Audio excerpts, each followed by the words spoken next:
Let's get conjugating. Join us on a rigorous step-by-step journey to fluency. I'm Timothy, and this is LearnCraft Spanish. Yesterday we learned the word es, but as you may know, es is only one part of ser, a big Spanish verb with many different forms to learn. We have to use different forms of verbs in English, too. We have to change the word is to different forms based on what we're talking about.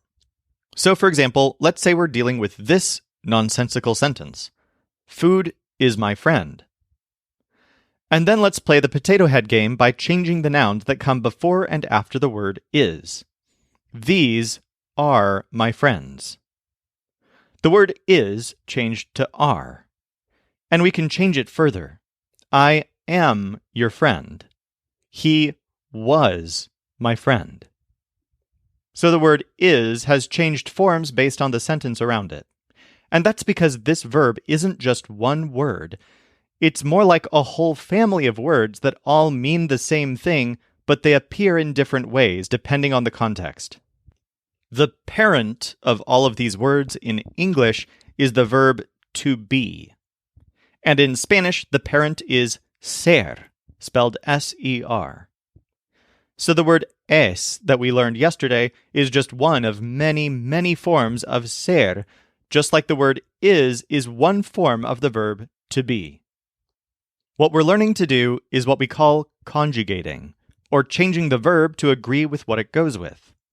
In English, if the person is I, you say am. But if the person is they, you say are. Generally speaking, for most of the Spanish-speaking world, there are 5 types of people associated with any verb. There's I, there's you, there's he, she, or it, there's we, and there's they. Each of these gets a different verb conjugation. So we already know es for he, she, or it. For example, he es my friend, or that es a good idea. But today we're going to learn the other 4 forms.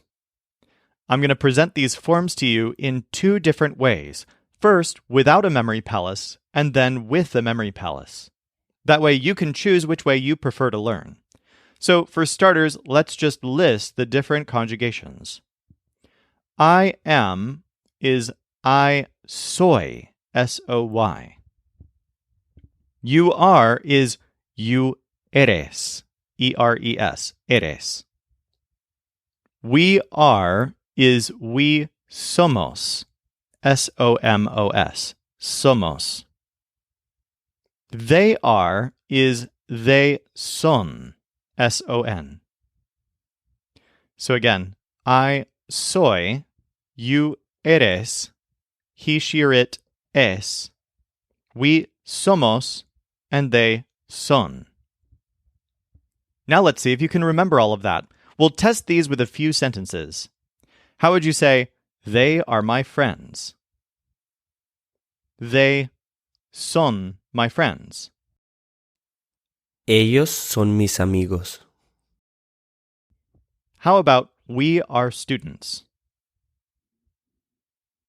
We somos students. Nosotras somos estudiantes. What about, I am his daughter? I soy his daughter. Yo soy su hija. And how about, you are my cousin? You eres my cousin. Tú eres mi primo. All right, how did that go? You may have done okay with that, but in our experience, memorizing verb conjugations is one of the biggest weaknesses for pretty much everyone who learns Spanish. Unfortunately, the verb ser doesn't just have these 5 forms to learn. It actually has over 40 different forms that are all very commonly used and that you need to be able to retrieve smoothly when speaking in Spanish. And that's why we tend to recommend using a memory palace for verb conjugations, even if for nothing else in Spanish. Tens of thousands of people have used our verb memory palaces to start using hundreds and hundreds of Spanish verb conjugations seamlessly. And they're not for everyone, but I recommend giving this a try just to see if it works for you. Just hang in there for a few minutes and see if, for example, it helps you associate the word soy with yourself and son with a group of other people in the contexts we talk about here. Yes, you have to learn a couple of silly stories to make it work, so it's a little extra work up front. But it pays off when the conjugations start to pile up over time. It's worked for countless other students, and I think it might work for you too. So let's start building a memory palace for verb conjugations. And we'll start by getting used to where everything is. Instead of just listing the different persons, we like to lay them out in a scene, kind of based on where everyone might be if you're talking to a group of people. First, there's the I form, which we'll put at the bottom of the picture as if you yourself are the one taking the picture with a camera.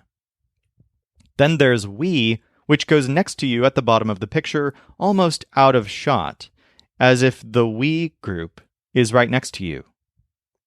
Then there's you, which is the person directly in front of you, just like we did in the memory palace for direct objects. So it'll be near the top of the picture. There's also he, she, or it, which goes to the left side. And there's they, which will go on the right side. Just to warm up and make sure we're ready for this, let's imagine creating this memory palace for English verb conjugations. If that were the case, what word would go at the top of the picture? In the sentence, "You are my friend," the word we use is are. So that's the one associated with the person you. What would go at the bottom of the picture? We say, I am. So it would be am. What about he? That would be is. And it would be the same thing for she or it. He is, she is, it is. Now, what about they? You would use are. And then we is also are. Now we're going to learn these same forms of the verb ser, which translates as to be. We'll use this same structure with the people in the picture laid out like this, but we'll replace the English verb conjugations of to be with Spanish verb conjugations of ser. And the structure of this scene is very important because Spanish has a lot of verb conjugations to memorize. You may have noticed that in English we reuse the forms for the different people. The word are is used for we, they, and you, so it's in 3 places in this picture. That's not the case in Spanish. We have to learn 5 different forms for all 5 different spots. And in fact, as we learn more about this verb in the coming episodes, we're going to have to learn more and more forms for different tenses, such as the past tense and the subjunctive mood. These lists of words tend to get super jumbled if you don't use memory tricks to keep them straight, which is why we're building a memory palace for this verb, just like we did for pronouns. And we're going to keep all 5 different persons in this palace vivid and interesting. So here we go. Imagine that you and some friends have gone into a large carnival house. One of the attractions in this fun house is a bouncy house, run not by a human, but by a snake. You're a little freaked out by this, so you choose to talk about this snake, but not directly to it. The snake is on the left side of the picture, and it has everyone lining up and measuring themselves to make sure that they're tall enough to enter the bouncy house. Basically, the test that the snake is having you perform is, are you a tall person or not? Now, unfortunately, the height standards are actually very strict. You aren't tall enough to get in. You're just a few centimeters too short. But to try to pass the test, you've strapped some soy sauce bottles to your feet. So as you approach the line, you declare loudly, "I am a tall person." Well, that's what you mean to say, but instead of "I am a tall person," you accidentally say, "I soy a tall person." Meanwhile, you have a friend who's even shorter than you. This friend is an inventive kid with curly red hair and freckles, and he's come up with an invention, a hovercraft that blows air down in two vertical columns or air rays that look like legs. It's just air, but it looks like legs, so this kid could pass for a tall person if you don't look too closely. He calls his hovercraft his air ray machine. You tell him, "That's right, you are a tall person." But by accident, what you say is, "You eres a tall person." This word is spelled E-R-E-S. So to say, "I am," you think about yourself and say, "I soy." To say, "You are," you think about the kid in front of you and you say, "You eres." Meanwhile, you're with a group of people, two of which are taller than you, and two of which are very short. Some of them are tall enough, but some of them aren't. When you try to declare, "We are tall people," you accidentally think of the phrase, "Some of us are tall people," and you end up saying, "Somos tall people."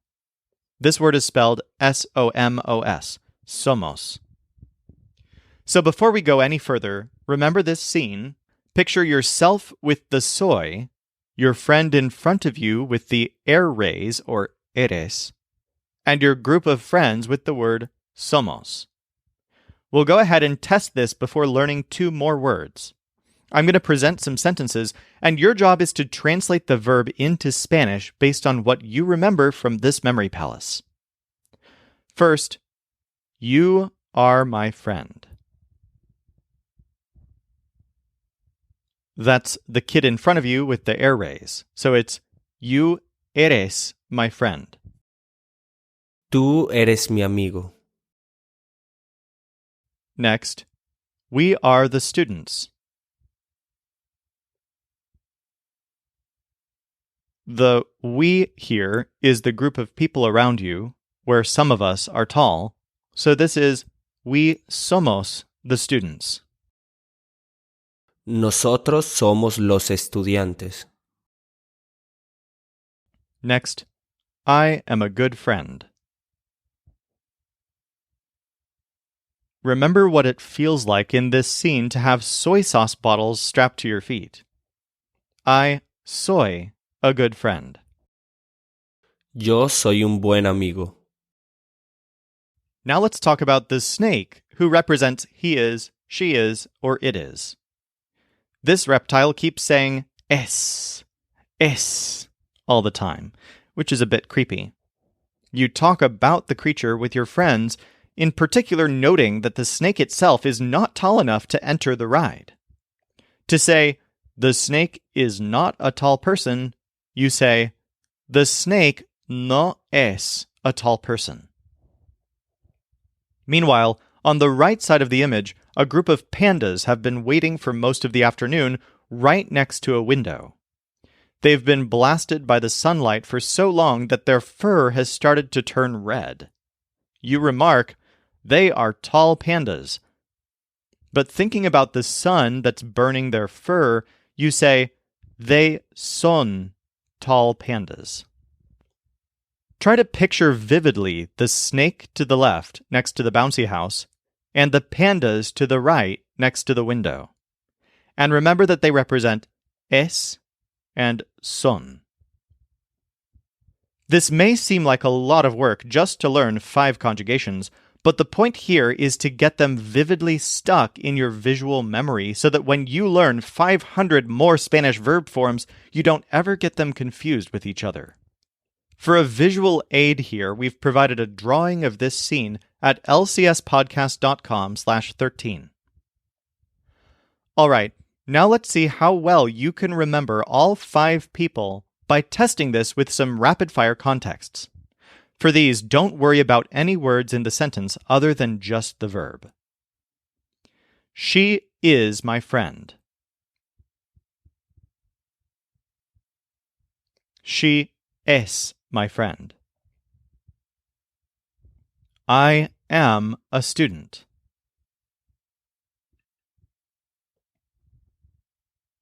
I soy a student. We are tall people.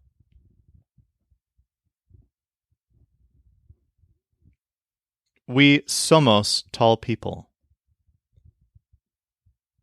It is a student.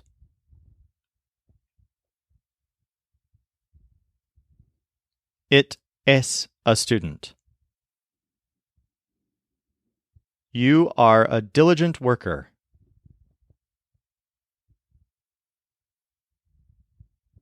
You eres a diligent worker. They are my friends.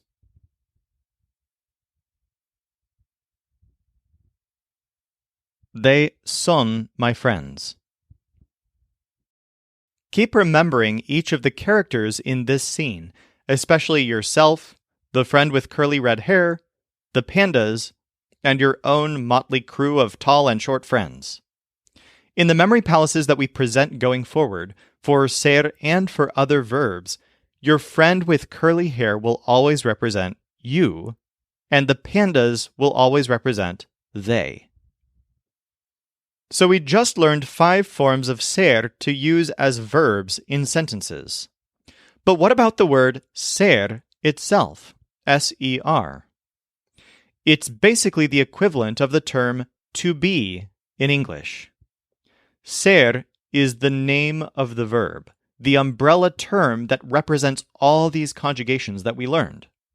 So in English, we say that is, are, and am are all conjugations of to be.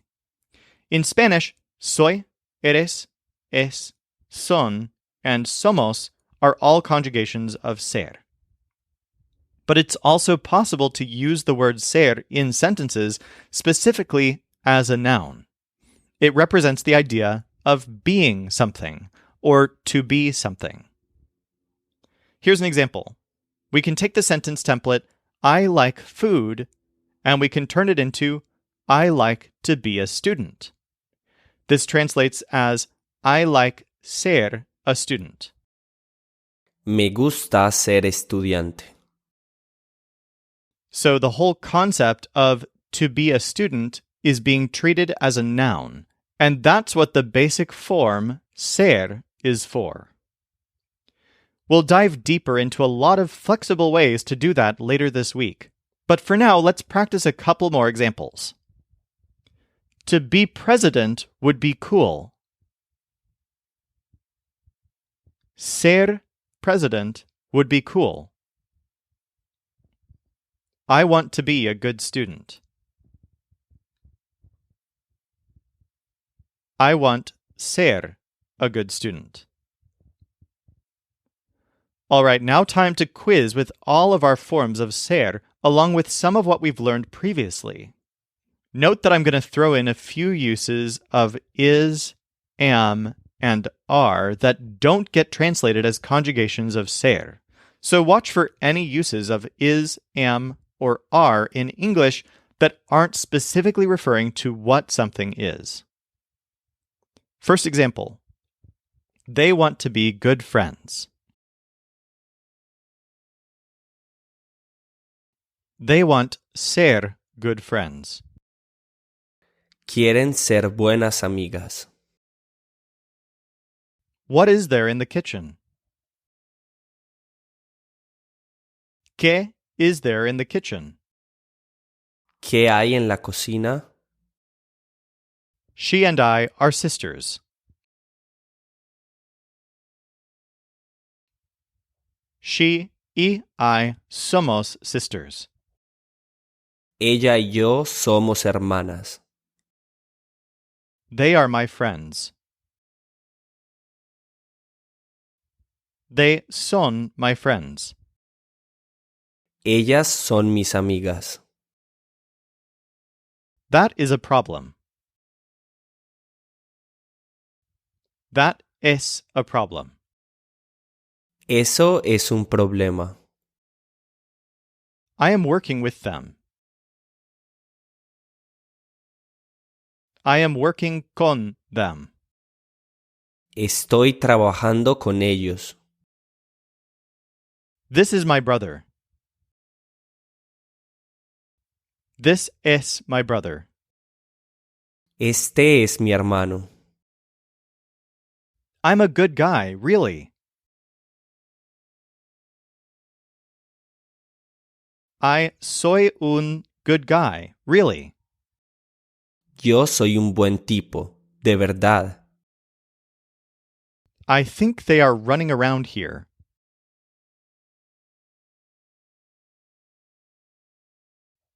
I think que they are running por here. Creo que están corriendo por aquí. The man and the woman are my relatives.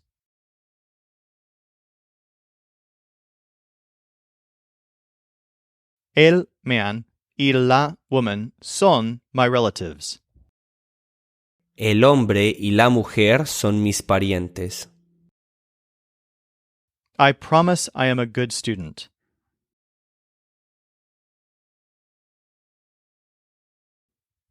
I promise que I soy a good student. Prometo que soy una buena estudiante. In this next example, the student you're talking to is feminine. You aren't a model student? You no eres una model student? You are in the wrong place. You are en the wrong place. Estás en el lugar equivocado. That is slipping away.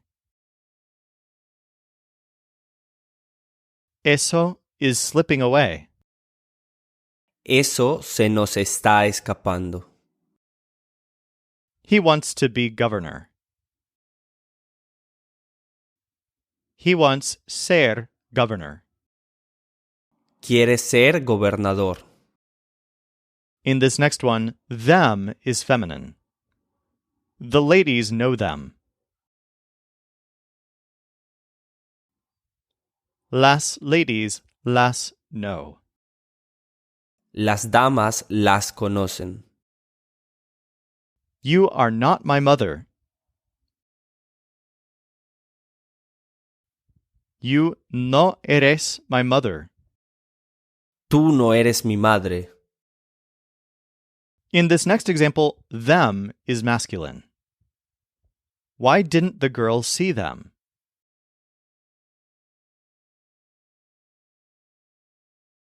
¿Por qué la girl no los saw? ¿Por qué la niña no los vio? The guys are with someone. Los guys are con someone. Los chicos están con alguien. We are friends, and that is a good thing.